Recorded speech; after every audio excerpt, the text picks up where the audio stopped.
Julius Hallervorden was a predecessor of us, of me and my colleagues. He was a director at the Kaiser Wilhelm Institute for Brain Research at the time in Berlin-Buch. He was a very well-known, very famous scientist, physician scientist, but at the same time, he became a scientist criminal,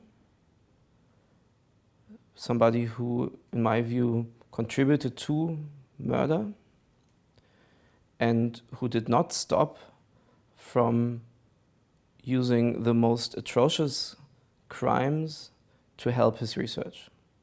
During the Third Reich, first the people who were mentally ill, when they were first registered, they were sterilized, and later then, in the last step, they were killed by the so-called Euthanasia program. When this happened, Hallervorden was again in charge to look into the brains of these people. But, and now the but comes, in addition, he was extremely eager to get all possible brains into his institute to investigate them, and in this kind of manic collection disease that he had, he went by far too much, meaning that at the end he got an enormous amount of brains. The estimate is more than 1,000 brains.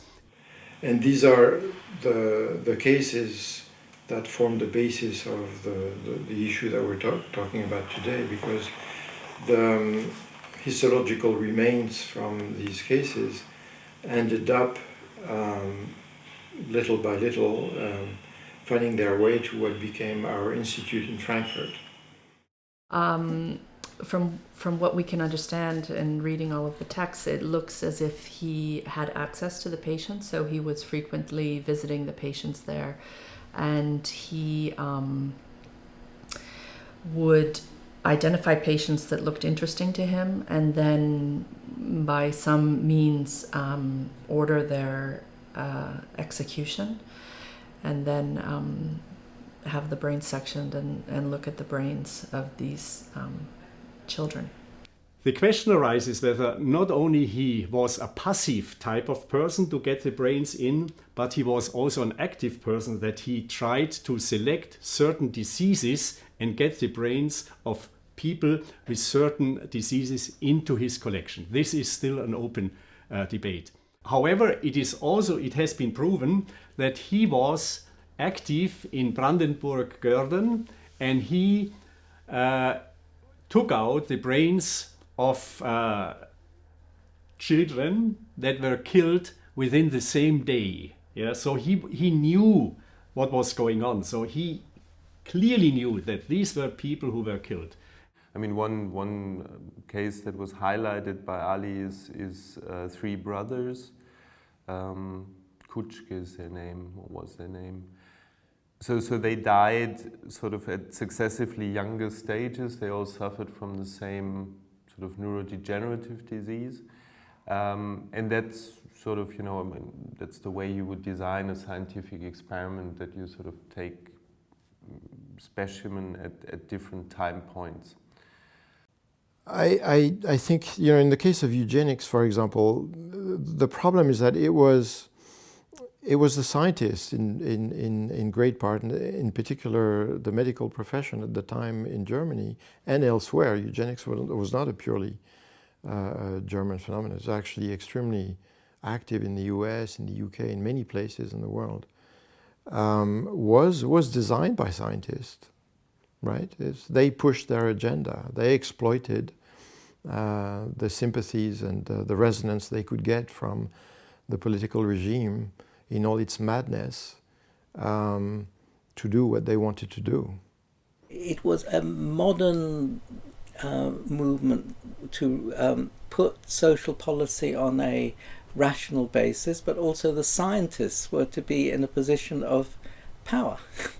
really, to decide on issues of reproduction, who would be fit to reproduce, to decide on issues of family welfare, the cost of the sickness insurance system, the cost of psychiatric care were declared to be a burden on the fit and healthy, and arguments began to be made for the killing of what was called life unworthy of life. When the Nazis took over in 1933, there was a reconfiguration of these sciences.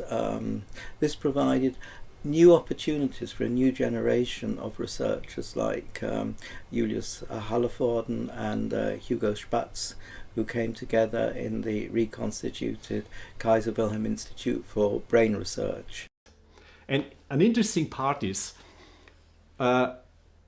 the medical doctors had the highest proportion of any profession of members of the Nazi Party.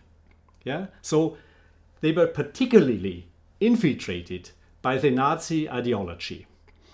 And a lot of those doctors who served in the psychiatry hospitals killing the patients, they were extremely young doctors, and they made their careers by that. So there was a kind of infiltration of the whole medical profession by the Nazi ideology.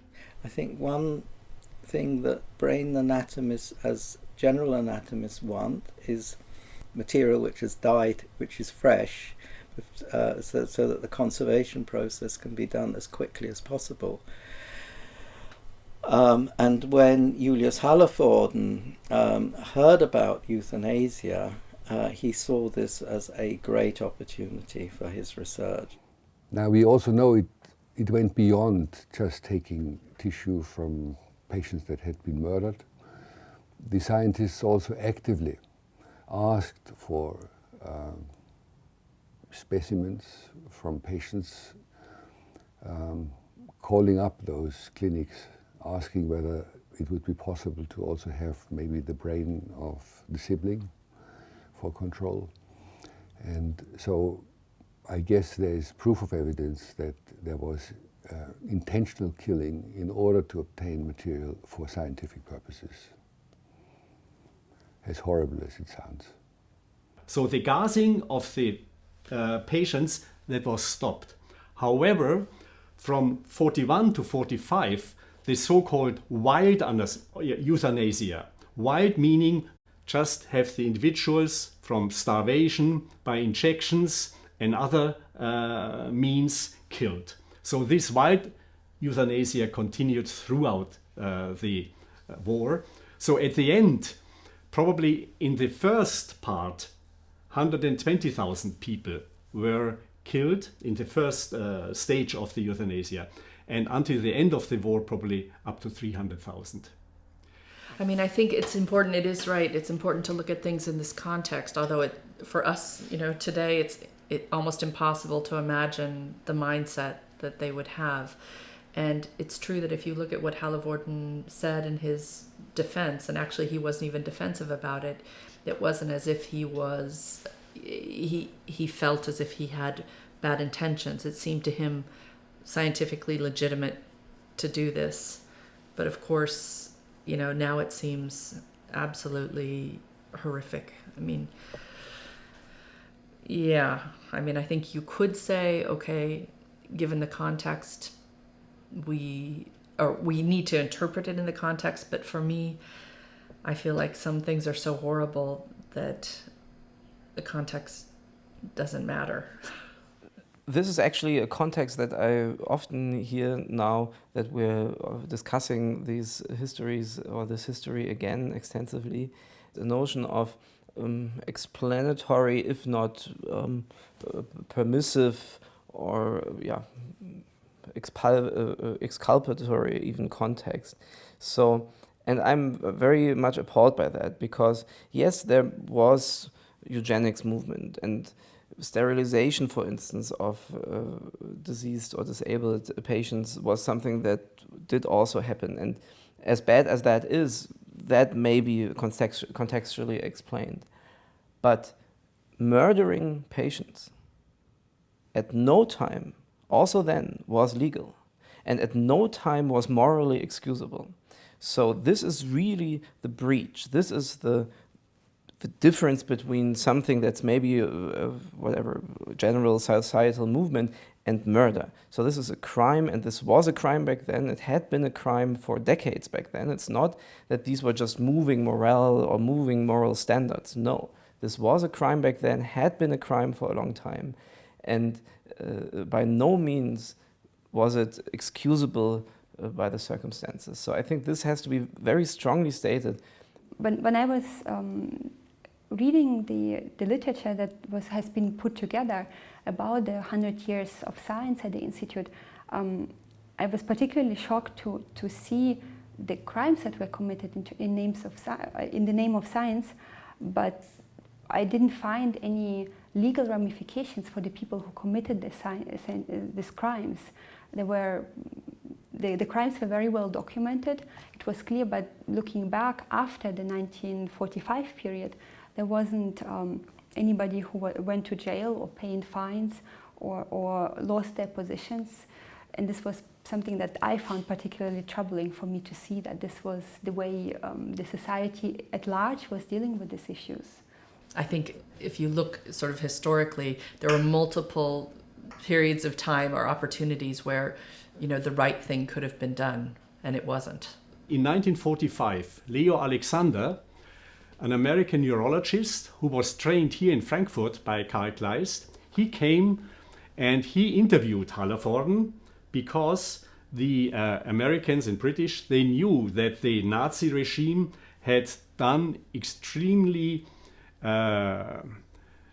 criminal acts to people with medical experiments. Leo Alexander visits Hallervorden. Hallervorden admits freely that he used around 600 brains of euthanasia patients, but he denies any active involvement on the wards and any active role in selecting who was to be killed. So Hallervorden then probably realized for the first time maybe that what he did was morally just not correct. And I think he started then to cleanse his collections. What was left over then was a cleansed collection. However, he still continued to work with the brain sections until 1960. So 15 years after the war, he still was working with the brain sections, and he did not have the feeling probably that he did something wrong.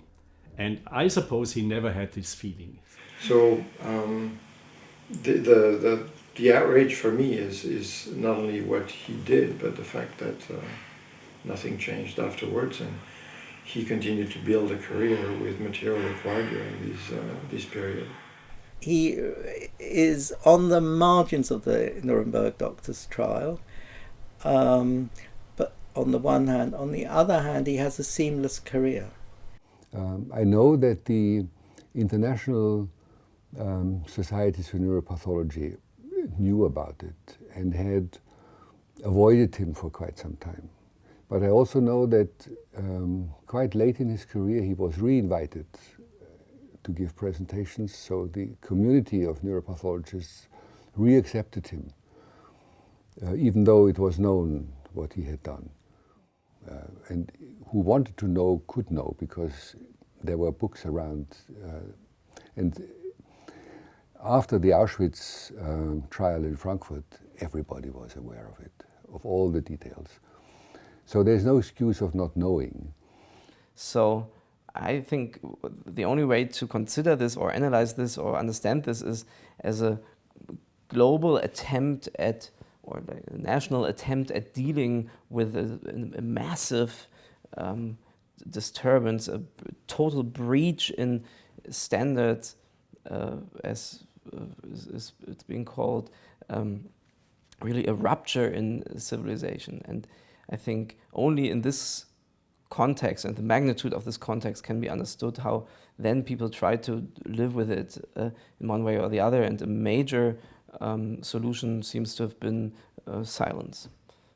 We have the saying of the generation of the silent fathers, I'm a fortunate exception. My father told me from the very beginning what he knew, and people knew much more than was admitted later. And this is what you see in all situations where a totalitarian system collapses and is replaced. Those who have been involved, they reappear, disguised under different names, and they reoccupy important positions in the society, and then they protect each other.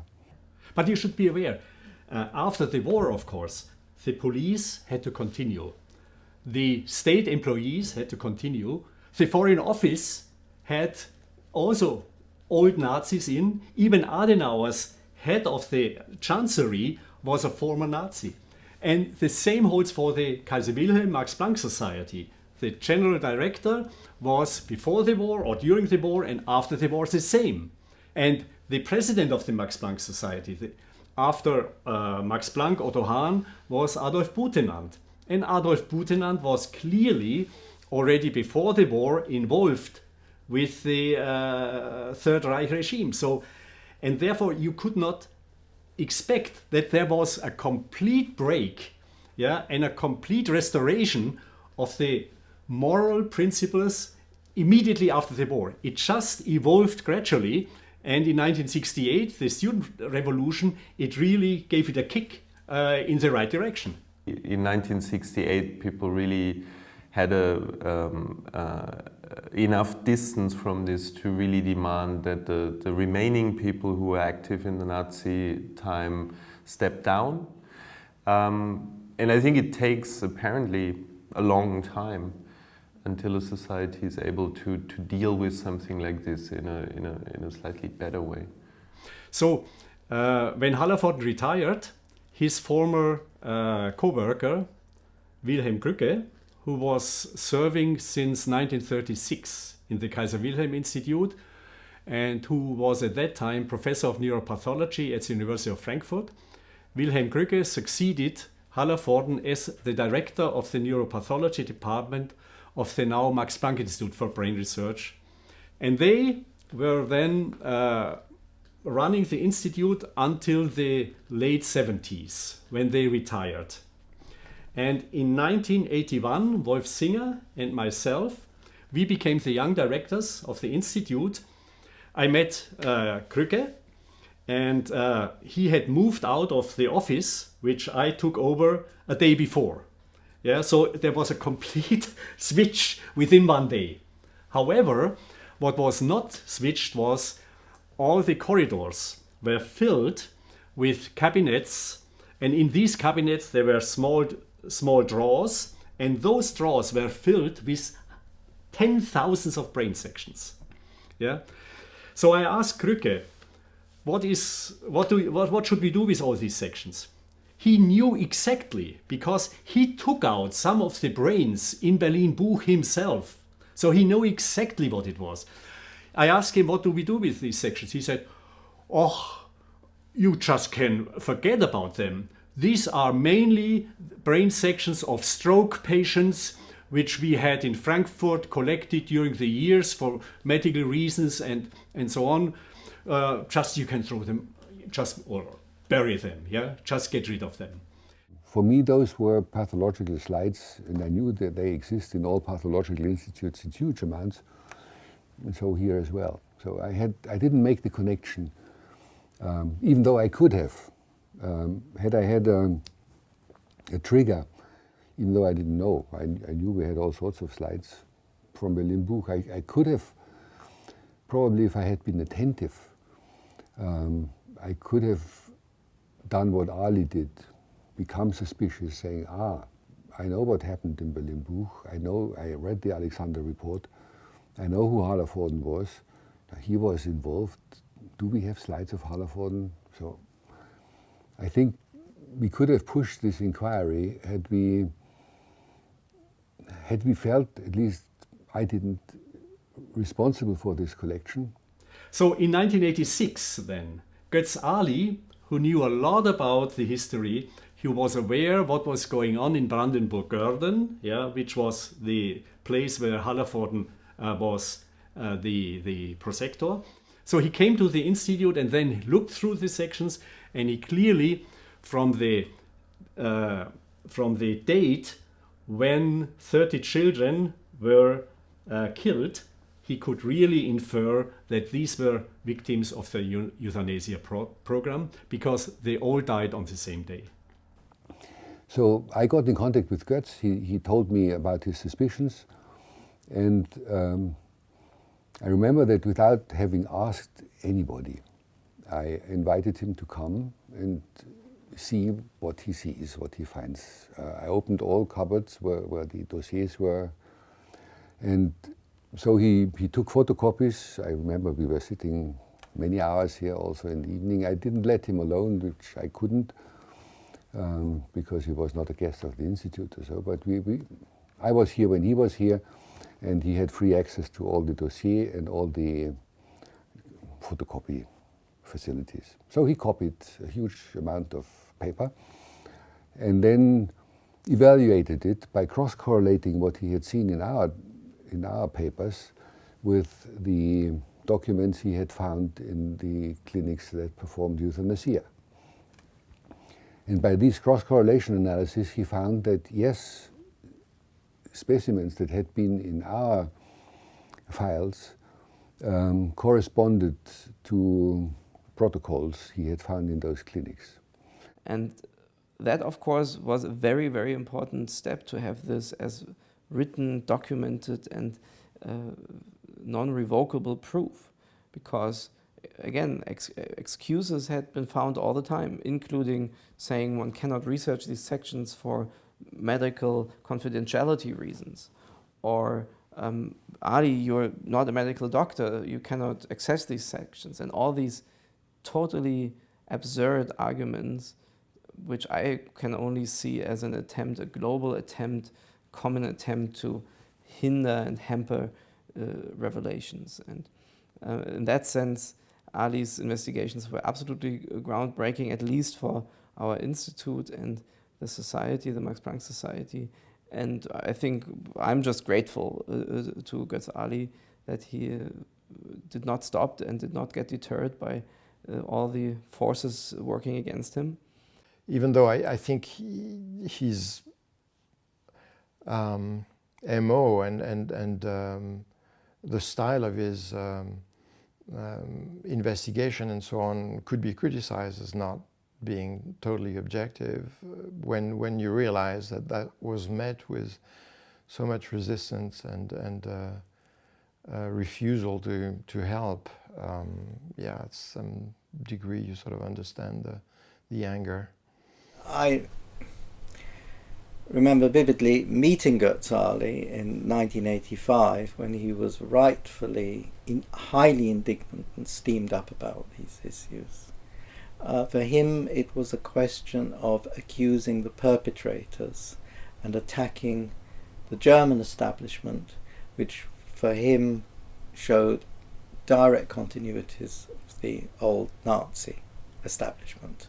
We know that it was discussed between the institutes and the general direction of the Max Planck Society, who were not at all happy with these forms of accusations being launched against them. A big concern was how the American scientific community would respond, and whether critical studies being published in the US might mean that German science might be excluded from publishing in American scientific journals, might be excluded from participation in conferences. After all, Julius Hallervorden himself had difficulties at certain international conferences. I think sometimes they wish people, oh gosh, I just wish those tissue slides hadn't been on my watch. This is something that should have happened 30, 40, 50 years ago, and it's happened now. What do we do? Maybe we'll do nothing, or maybe... And it could all go away. And of course it doesn't go away.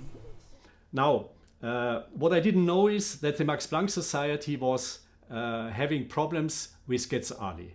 Yeah. So he cites in his book two letters of mine in one letter, I was asked by the headquarter whether they should make a lawsuit against Ali and so on. And I told them, no, don't do it, because it will only give more and more publicity to the whole fact. And I must say, at that time, we were heavily under pressure from the anti-vivisectionists, so the people who are against animal experiments. So we had pressure from all sides, and I just wanted to keep the things a little bit down, because otherwise the anti-vivisectionists, they invaded the institute, they made a fire in the institute, so it was a real difficult time. So I said, no lawsuit. In retrospect, I would have said, no lawsuit, yeah, because Ali is absolutely correct. Yeah, but at that time, my reasoning was a different one. And I must say, this was a misjudgment on my side. And then Götz Ali wrote a report to the president. And then we young directors, we had to know what do we do with that? How do we handle the problem? So the first one was that we decided nobody can work with this material anymore. So it was locked away. At that time, it became also clear that specimens had been found somewhere else. So the whole issue became a federal issue. And this then caused a lot of public concern, not concern, but stronger, a public revolution against this. Yeah? And so finally then it was decided very high up in the Federal Republic of Germany by Herr Kohl, by a letter of the Chancellor, that these specimens should be buried and have a ceremony with priests of Protestant, Jewish rabbi and a Catholic priest. And so the sections were then buried, and there is a stone erected, a memory stone, where it's written that scientists and so on should really keep very high moral standards and should also consider what they are doing and not doing harm to the people. And I participated in both these ceremonies, and I must say I was strongly affected by what was going on there and by the amount of injustice that was done to these poor people. For me, it was clear it needed to be handled in the framework of a dignifying ceremony. And I didn't see it as a second final solution, no. These were specimens of people who had already died. I frankly don't see another way to handle this. We could have kept them in our metal boxes over here in the cellar. No solution either. Exposed them somewhere. No solution at all. I remember that journalists, after it became known, came here, wanted to film those specimens, and I refused. I said no. This is we had locked them up for several reasons. One was just to be sure that they are now no longer accessible to anybody, sort of sacred. Also to prevent further scientific inquiries on these specimens, and also to prevent the public to take it as a material, as a basis of sensation making. And this is sensation seeking, and this is what the media wanted at that time. It's still a discussion going on. When you read the paper of Professor Weindling from Oxford, so he wrote a paper cleansing neuroanatomical specimen from German collections. And there he discusses very openly what was going on between 1985 and 1990, and he also mentions Schrothe's position. And so I can understand both positions. On the other hand, I know that if you go to a museum or to a memorial place and then you see all these sections which are part of human bodies, this is not the correct way of exhibit those things. So I think they should be really buried like parts of human bodies. I mean, the burial is I can say, is a panicked response with only retrospective notification of the public, but never with an saying to families, you know, we have here the burial of a family member of yours, of their brains. Would you like to attend? Or do you want to bury the specimen elsewhere? Or what would you like done? I remember the sense of panic and concern at the time, and I remember one person saying, with enormous relief, "We've done it." What have we done? He said, "We've done it. We've buried them all." "Oh, have you?" "Yes, we buried them last week." "Oh," and I remember thinking, did you invite anyone? Did you, was there a chance? Oh, that would have been interesting. That's something that maybe that many people would have wished to attend that ceremony. Part of the process of euthanasia was the dehumanization, the depersonalization, that at most a person was, if not a burden, a costly burden on the fit and healthy German race, but a specimen, restoring their identity, restoring their life history, would have a symbolic significance.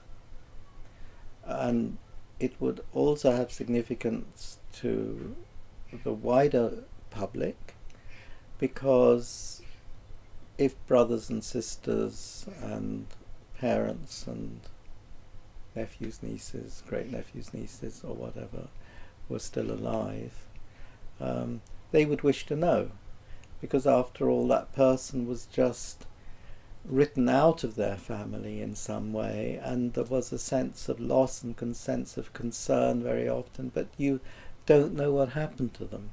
And I think this proper closure is very different to the closure that was attempted to be achieved by an institution for its scientific purposes, but from a victim's point of view and from the victim's family's point of view, is not a form of closure at all. It's a form of concealment in the end. Each of these sections belonged to one person, human being, with a history, with a life, with a name to start with. And there must be also the attempt of documentation, of personalization. We have to try to find a way of dealing with this past that is appropriate for the magnitude of the crimes, and that has to involve a personal identification. It would be a very powerful form of taking responsibility, and taking that responsibility is one which I think required more thought, and is also an ongoing, it should be done as an ongoing responsibility, because it's naive to think that you will locate everything if you're doing it in a rush. To me, the thing that has not been done and should be done is to bring back the humanity to the issue, meaning that we're talking about material, about brain, about slides, about brain slices and so on, and there are no people behind this. Well, there are people.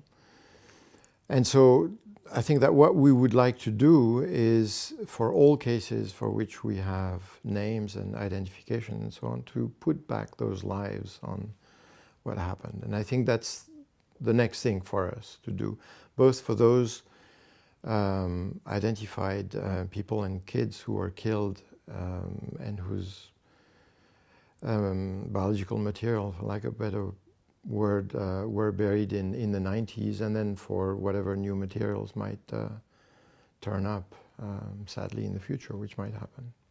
I have to say, I was surprised with myself how over the past month, since January essentially, when this history came up again, how my view also again has substantially changed. And I have to say, my growing view is that this is not even close to dealt with.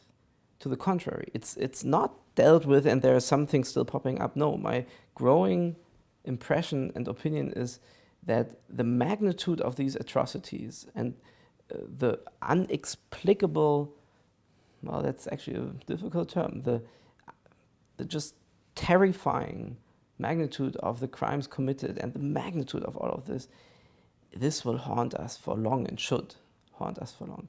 I think it's something that younger people should be aware of. We are all carrying the burden of these very, very dark times in the history, even so we are not personally those that were directly involved in those crimes. Still, I think we collectively have the responsibility to address them right now in the most transparent way possible. Not to hide it, not to say it's none of our business because it was done by other people, but just to say this is the history as it is, and let's have a look and deal with the best we can. We have to be completely open about what has happened. As I said earlier, it cannot be undone.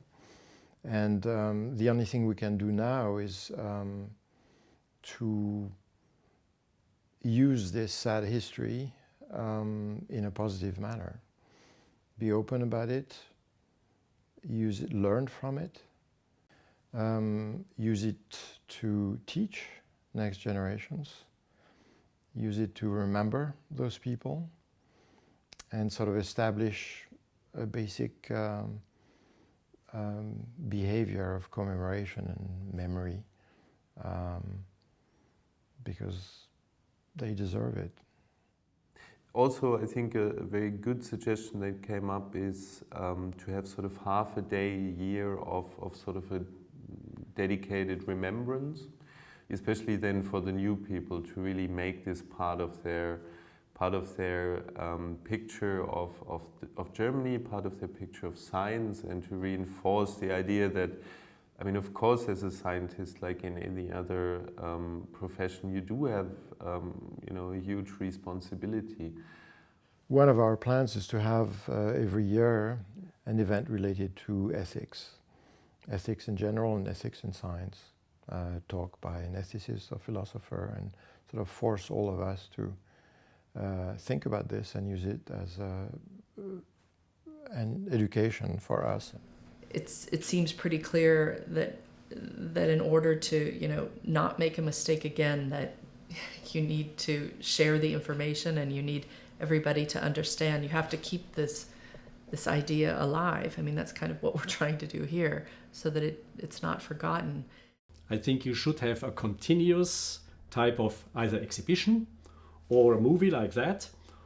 But even more important, I think, it should show us, the young scientists, I'm no longer young, but the young scientists of the Institute, it should show them how you can really cross moral borders by your own research.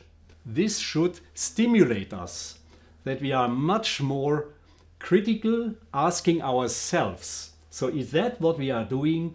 Is this really justified on ethical grounds? Absolutely. This past is part of my scientific work, because this is what my predecessors did. These were things that give the context for what we can do right now. And these ethical considerations have to be there and have to be present, and can't be suppressed and shouldn't be externalized. We have to be very, very careful with how we work as scientists. We have to reflect the boundaries of what we can do and should do. This implies, of course, questions about where do we get biological samples from, be it animals or human samples from operations or so. It also applies to questions of what experiments can we do, even if it doesn't involve the question of where specimens come from, but what kinds of possibilities do we want to create in the context of genetic modifications, for instance. Here my very strong experience, which I have a hard time to explain, is that as time goes on, these atrocities hit me more and more. I have been to a recent conference in Paris on the brain that pulls the trigger. The question, and I think this is a question that needs scientific inquiry. How can it be that in a single brain you have so different behavioral dispositions? You have the family father, take an SS guy in Auschwitz. All those people, they have a virtually normal biography. They have usually families to which they return when they are on vacations, or in the case of Auschwitz, they have been even living with their families there because they were there for years. They have children, they bring them to bed, and in the morning they go on the ramp and sort out children, children of other mothers. And how can that coexist?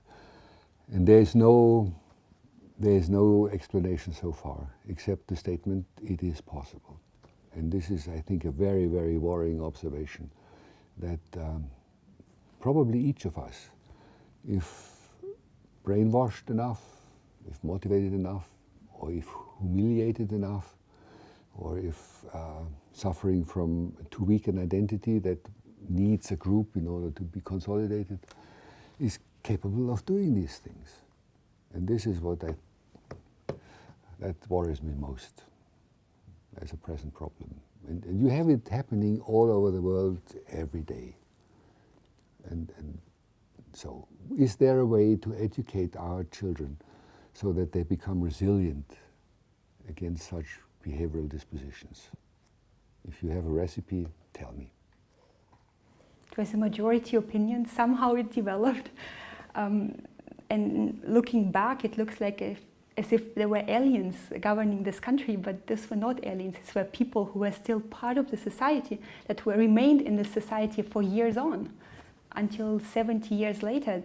Probably their descendants, be it genetic or scientific descendants, are still among us.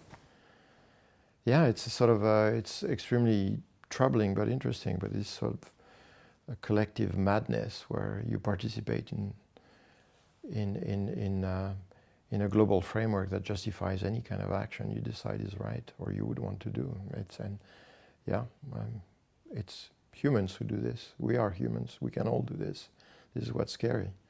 This is why we have to learn. Even the language is difficult.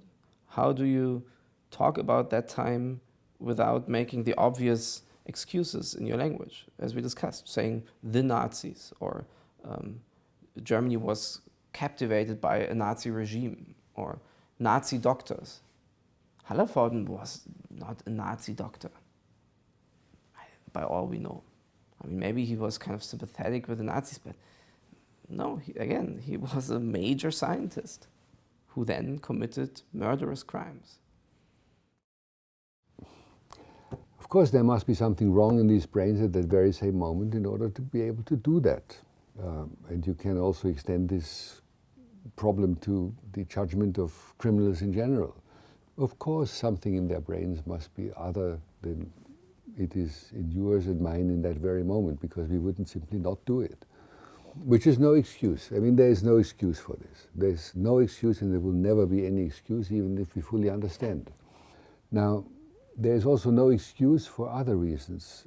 There were people at the same time living who did not do it, who even put their life in danger in refusing. And as we now know, there were many, many occasions to refuse that had not been taken advantage of. Okay, I often ask myself, how would I have acted in the situation of Hallervorden? In the Third Reich, being interested, as I explained, so from his childhood, he was in a lunatic asylum and his father was a doctor there, and so all his life he was trying to find the material basis of mental diseases. How would I have acted if suddenly I would have access to hundreds of brains of people where the register of their disease was known and so on, and now I would have the chance yeah, to look into the brains and find out what has happened. I asked myself, how would I have reacted? And I can tell you, I cannot answer it. And we should not forget that if we judge Hallervorden from now, we impose on the history the knowledge of our days and the moral categories of our days. So I do not want to put myself on a moral status which is saying I never would have done it. I don't know. I don't know, it's very difficult to even say those words, because it's difficult to put yourself in the place of people who were doing these things and understanding what sort of moral justification they managed to conjure up for themselves. I cannot, and maybe this is a sort of maternal thing, but I cannot imagine this crime or feeling it was okay to do this. Makes me sick to my stomach.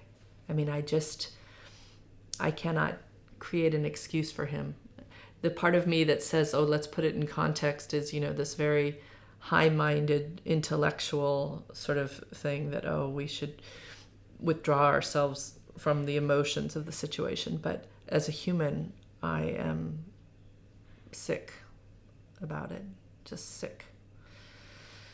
Hallervorden was one of the leading neuroscientists of his time, a famous, world-famous scientist in a society that prided itself of being the best scientific and also industrialized and artistically accomplished society of the time.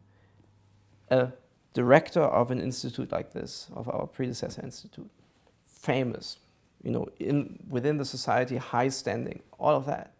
And that person, not some crazy person, that person committed these crimes. And this is, I think, what we should not try to diminish in its terror that this describes. I don't know enough about Hallervorden's biography or psychology in order to be able to give him a diagnosis. I don't think he will have one. I think he will turn out to be a scientist, probably even a gifted scientist, who just was able to do all this.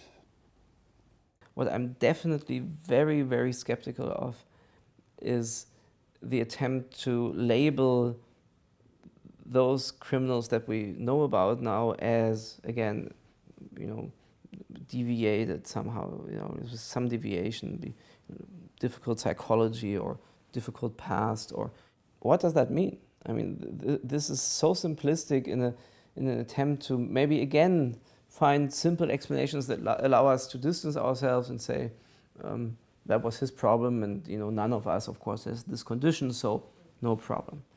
I find that not convincing, and I'm worried it's a much bigger problem, and I'm worried there is very little we can, in general or even in particular, attribute to these people that makes it easier to deal with what they did.